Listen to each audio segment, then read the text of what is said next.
नमस्कार। मैं श्रीमती कविता राय राजकीय वरिष्ठ उपाध्याय संस्कृत विद्यालय महापुरा में विज्ञान की प्राध्यापक के रूप में कार्यरत हूँ। आइए आज हम कक्षा 11 के सामान्य विज्ञान के अध्याय 13 विषाणु एवं माइकोप्लाज्मा का अध्ययन करेंगे। विषाणु शब्द की उत्पत्ति लैटिन शब्द वायरस से हुई है, जिसका शाब्दिक अर्थ होता है विष अणु।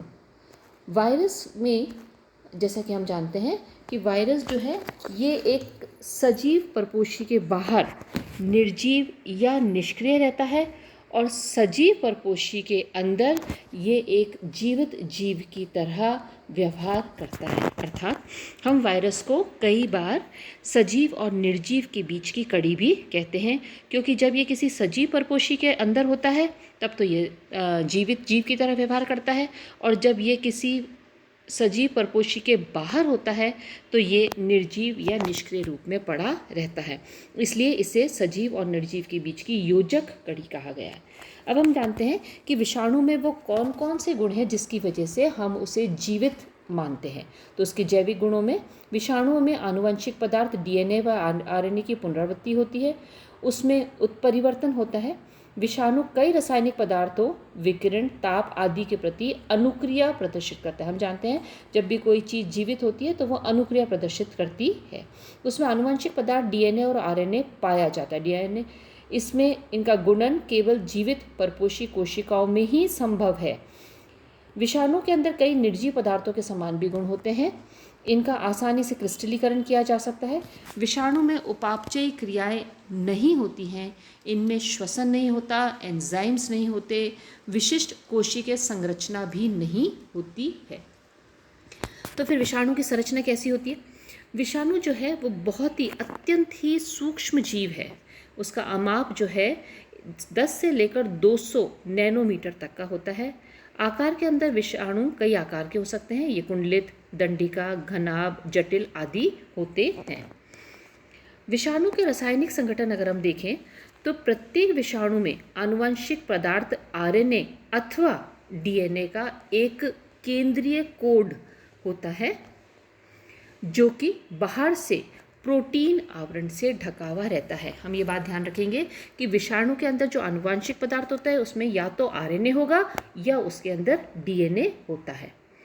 विषाणु के अंदर जो जनन होता है वो जनन की प्रक्रिया 2 प्रकार से होती है, लयनकारी चक्र के द्वारा और लयकारी चक्र के द्वारा। सबसे पहले हम जानेंगे कि लयनकारी चक्र जो है वो क्या होता है। इसमें उग्र यानी कि वायरुलेंट लयनकारी जीवाणु भोजी परपोषी जीवाणु कोशिकाओं को संक्रमित कर नष्ट कर देते हैं। जीवाणु भोजी यानी वायरस क्या करता है कि जीवाणु कोशिका जो होती है उसको संक्रमित करके उसे नष्ट कर देता है। और कैसा होता है? उग्र जीवाणु भोजी होता है। तथा इन मृत परपोषी कोशिकाओं में विषाणु के डीएनए का प्रतिकृतन होता है तथा नए विभोजी कण बनते हैं जो परपोषी कोशिकाओं के फटने से बाहर आ जाते हैं। ये आप इसको चित्र में देख सकते हैं यहाँ पर कि कैसे एक जीवाणु भोजी जो है वो बैक्टीरिया की कोशिका को है उसको संक्रमित कर रहा है, और संक्रमित करने के बाद में ये पूरा एक चक्र है जो कि लयकारी चक्र कहलाता है। और अंत में जीवाणु की जो कोशिका होती है वो फट जाती है और बहुत सारे विभोजी कण जो है वो बाहर निकल के आ जाते हैं। इस प्रकार से विषाणु के अंदर लयनकारी चक्र पाया जाता है जनन के लिए। दूसरा जो तरीका है वो है लयकारी चक्र। इसमें अनउग्र नॉन वायरुलेंट लयकारी जीवाणु भोजी परपोषी जीवाणु कोशिका को नष्ट नहीं करते हैं। दोनों में फ़र्क ये है, जो लयनकारी चक्र था उसमें तो परपोषी जीवाणु कोशिका को नष्ट कर दिया जाता था, और लयकारी चक्र के अंदर जीवाणु कोशिका जो है वो नष्ट नहीं करते हैं तथा इनका डीएनए खंड जीवाणु कोशिका की जीनोम के साथ में समाकलित यानी कि इंटीग्रेटेड हो जाता है, यानी कि उसके साथ में जुड़ जाता है। इसमें परपोषी कोशिका जो है, जो कि जीवाणु की कोशिका है, का लयन नहीं होता है। इस प्रक्रिया को लयजनकता कहते हैं। अब हम आएंगे विषाणु की संरचना पे कि विषाणु की संरचना जो है वो किस प्रकार, संचरण जो है वो किस प्रकार से होता है। विषाणु का संचरण कई प्रकार से किया जा सकता है। कायिक प्रवर्धन द्वारा, मृदा के द्वारा, स्पर्श द्वारा, बीजों द्वारा, परागकणों के द्वारा, हवा व जल के द्वारा। इस प्रकार से विषाणु जो है वो फैलते हैं। विषाणु जनित प्रमुख रोग जो मानव के अंदर पाए जाते हैं, जैसे कि पहले भी बहुत हुआ करता था, चेचक नाम का एक रोग होता था जो कि विषाणु जनित था। इसके अलावा इन्फ्लुएंजा, खसरा, पोलियो, रेबीज, हेपेटाइटिस, जुखाम, एड्स, ये सारे रोग जो हैं वो विषाणु जनित ही हैं। और अभी हाल ही में हम सब जानते हैं कि जो कोविड चल रहा है वो कोरोना वायरस, वो कोविड जो है ये रोग भी वायरस जनित रोग ही है। विषाणु जनित रोग जो कि प्रमुख रूप से पादपों में पाए जाते हैं वह है टमाटर का कुंचिताग्र रोग, तंबाकू मोज़ेक जिसे कि हम TMV, टोबैको मोज़ेक वायरस रोग कहते हैं, केले का मोज़ेक, भिंडी का पीला शिरा मोज़ेक, आलू का मोज़ेक, पपीते का मोज़ेक, मक्का का घाटी रोग, चावल का वामन रोग। ये सारे रोग जो हैं ये विषाणु जनित रोग हैं पादपों के अंदर। अगला जो हमारा टॉपिक है वो है जीवाणुभोजी। जीवाणुभोजी अविकल्पी परजीवी वायरस होते हैं जो जीवाणु कोशिका को संक्रमित करते हैं। जीवाणुभोजी की संरचना हम देखेंगे कि ये अत्यंत सूक्ष्म होते हैं। एक प्रारूपिक जीवाणुभोजी जो है उसकी आकृति एक टेडपोल के समान होती है, जिसमें एक सिर होता है और नीचे की तरफ उसके अंदर जो नीचे का हिस्सा होता है वो पूंछ के अंदर विभेदित होता है। अधिकांश जीवाणुभोजी का सिर जो है वो एक प्रिज्म की आकृति का होता है, जैसे कि T1, T2 और T6 में, लेकिन T3 और T4 में यह षटकोणीय होता है।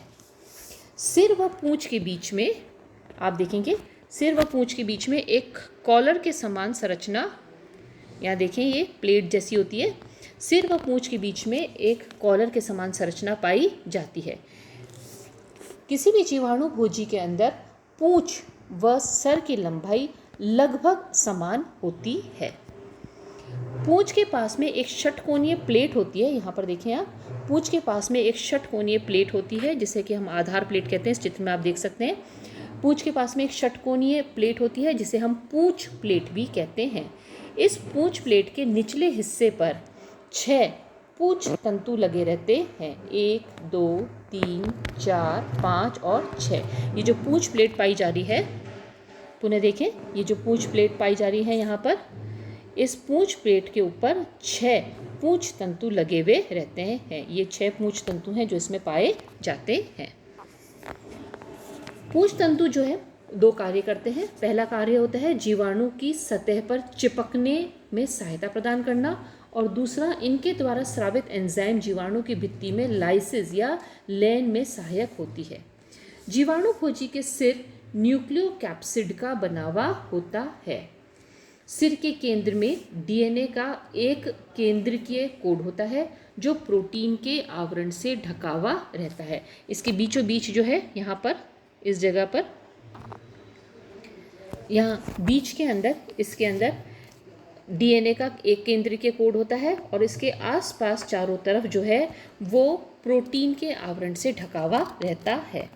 आंतरिक कवच का निर्माण करने वाली प्रोटीन की जो उप इकाइयाँ होती है, जो प्रोटीन का कवच होता है, इसकी जो उप इकाइयाँ होती हैं उन्हें हम कैप्सोमियर कहते हैं। और प्रोटीन को कैप्सिड कहा जाता है और उसकी जो उप इकाई होती है वो कैप्सोमियर्स कहलाती है। ये है हमारे जीवाणुभोजी की संरचना। अब आते हैं हम अगले टॉपिक पर जो है माइकोप्लाज्मा। माइकोप्लाज्मा जीवाणु से भी छोटे आकार की सजीव इकाइयाँ होती हैं और ये सजीव जगत की सूक्ष्मतम जीव माने जाते हैं। जो माइकोप्लाज्मा है उसे हम सजीव जगत का सूक्ष्मतम जीव, कई बार बहुविकल्पी प्रश्नों में आगे आपके कॉम्पिटिटिव एग्जाम में भी पूछा जा सकता है कि सूक्ष्मतम जीव जो है वो कौन सा है, तो वो है माइकोप्लाज्मा। ये माइकोप्लाज्मा जो है, इसको प्रारंभ में इसका नाम जो है वो दिया गया था प्लूरोन्यूमोनिया-लाइक ऑर्गेनिजम्स, जिसे हिंदी में हम प्लूरोन्यूमोनिया-लाइक जीवधारी कहते हैं, PPLO, प्लूरोन्यूमोनिया-लाइक ऑर्गेनिजम्स, PPLO कहा गया था इनको प्रारंभ के अंदर। लेकिन बाद में इन्हीं का नाम जो है वो बदल करके माइकोप्लाज्मा रख दिया गया। माइकोप्लाज्मा के प्रमुख लक्षण क्या है कि माइकोप्लाज्मा एक कोशिकीय अचल प्रोकैरियोटिक सूक्ष्मतम जीवधारी होते हैं। ये गोलाकार अंडाकार कोशिकीय समूह बनाते हैं। इनकी कोशिका भित्ति की अनुपस्थिति के कारण इनकी आकृति अनिश्चित होती है, अतः ये बहुआकृति या बहुरूपी होते हैं। ये परजीवी अथवा मृतजीवी होते हैं। इनमें आरएनए तथा डीएनए दोनों प्रकार के न्यूक्लिक अम्ल पाए जाते हैं। ये देखेंगे, बात को ध्यान रखेंगे कि वायरस के अंदर तो आरएनए अथवा डीएनए होते हैं, लेकिन माइकोप्लाज्मा के अंदर आरएनए तथा डीएनए दोनों प्रकार के न्यूक्लिक अम्ल पाए जाते हैं। ये ग्राम ऋणात्मक होते हैं। माइकोप्लाज्मा की संरचना पर हम आते हैं। माइकोप्लाज्मा कोशिका भित्ति रहित, क्योंकि ये प्रोकैरियोटिक कोशिका है इसलिए इसमें कोशिका भित्ति नहीं पाई जाती। कोशिका भित्ति रहित प्रोकैरियोटिक एक कोशिकीय सूक्ष्म जीव होते हैं। बाह्य एकक प्लाज्मा झिल्ली इसके अंदर पाई जाती है। ये आप चित्र में देख सकते हैं। यहाँ पे बाहर इसके अंदर एक प्लाज्मा झिल्ली पाई जाती है। ये प्लाज्मा झिल्ली जो है वो चयनात्मक पारगम्य होती है। प्लाज्मा झिल्ली से परिबद्ध कोशिका द्रव्य होता है। बीच के अंदर कोशिका द्रव्य पाया जाता है, जिसमें झिल्ली युक्त कोशिकांग उपांगों का अभाव होता है। क्योंकि मैं वापस से रिपीट कर रही हूँ, क्योंकि ये प्रोकैरियोटिक कोशिका है इसलिए इसके अंदर कोशिका झिल्ली युक्त कोशिकांगों का अभाव होता है। और कोशिका के मध्य के अंदर एक केंद्रकाभ पाया जाता है। इसके अंदर राइबोसोम्स जो हैं वो 70S प्रकार के होते हैं, जो कि प्रोकैरियोटिक कोशिका के अंदर पाए जाते हैं। केंद्रकाभ में एक नग्न द्विकुंडलित वृत्ताकार रेशेदार डीएनए पाया जाता है। ये आप चित्र के अंदर देख रहे हैं। यहाँ पर इसके अंदर एक वृत्ताकार डीएनए पाया जाता है। कुंडली द्विकुंडलित वृत्ताकार रेशेदार डीएनए होता है। इसके अतिरिक्त इसके अंदर एकल कुंडलित आरएनए भी पाया जाता है। माइकोप्लाज्मा के अंदर जनन की क्रिया विखंडन और मुकुलन तथा तीसरा प्रकार है तरुण प्रारंभिक संरचनाओं के द्वारा होती है। माइकोप्लाज्मा के अंदर अलैंगिक और लैंगिक दोनों ही प्रकार का जनन नहीं पाया जाता है। माइकोप्लाज्मा में से उत्पन्न होने वाले प्रमुख रोग अब हम देखेंगे। माइकोप्लाज्मा के जो प्रमुख रोग पादपों में है वह है गन्ने का धारिया रोग, बैंगन का लघुपर्णी रोग, पपीते का गुच्छित शीर्ष रोग, कपास हरिती मागम रोग, मक्का का बौना रोग और आलू का कुर्चीसम रोग। मानव के अंदर अप्रारूपिक न्यूमोनिया एवं श्वसन तंत्र रोग, श्वसन नाल संक्रमण, मनुष्य में बंध्यता, जननांग शोथ रोग, ये रोग जो है वो मनुष्य में पाए जाते हैं माइकोप्लाज्मा के कारण। और जंतुओं के अंदर पशुओं का शोथ रोग, भेड़ बकरी का एगेलेक्टिया रोग और मुर्गी का शिरा नाल शोथ आदि। यहाँ हमारा माइकोप्लाज्मा समाप्त होता है।